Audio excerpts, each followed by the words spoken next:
Donc pendant 3 mois, vous avez 3 à 4 mois, vous vous êtes concentré, vous, beaucoup sur l'amorçage et la mise en route de ce groupe de parents. Mhm.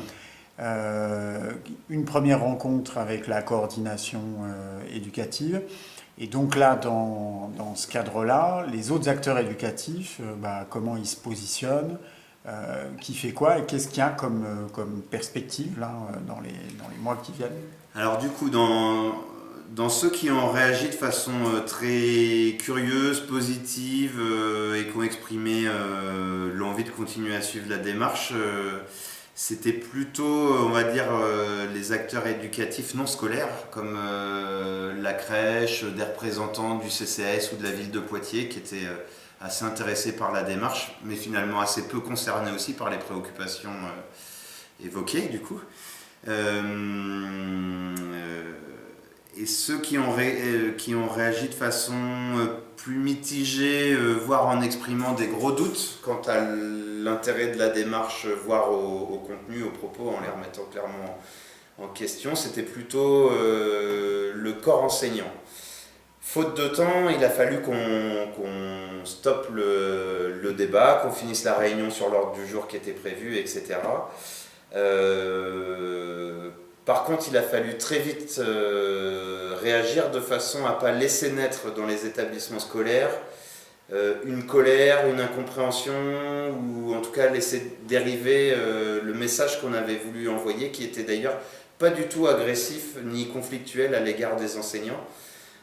Donc du coup, dès le lendemain, je suis allé débriefer les deux directeurs d'école présents la veille pour m'assurer que les choses soient bien comprises et puis pour proposer en fait, non pas une rencontre trop rapide entre la parole collective de parents et des enseignants, comme ça pouvait l'être demandé par les parents, mais qu'il y ait des étapes intermédiaires en fait. C'était trop D'accord. rapide, trop violent.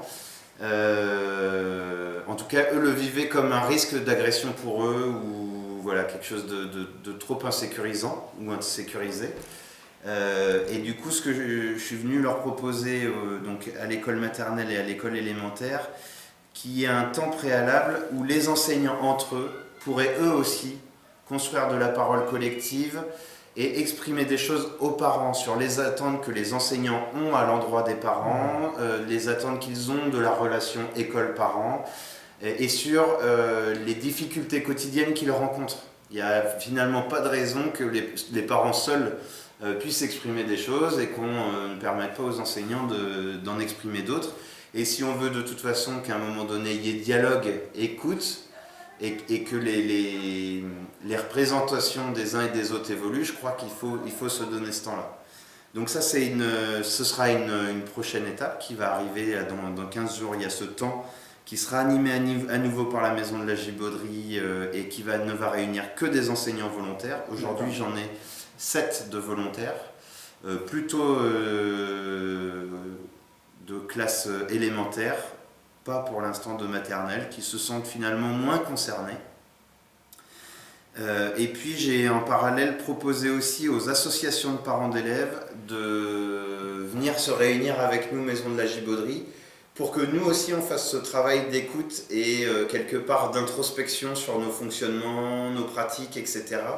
Parce que dans les préoccupations des parents, il y a des choses qui nous concernent, nous, Maison de la Gibauderie, et ça a été exprimé comme ça.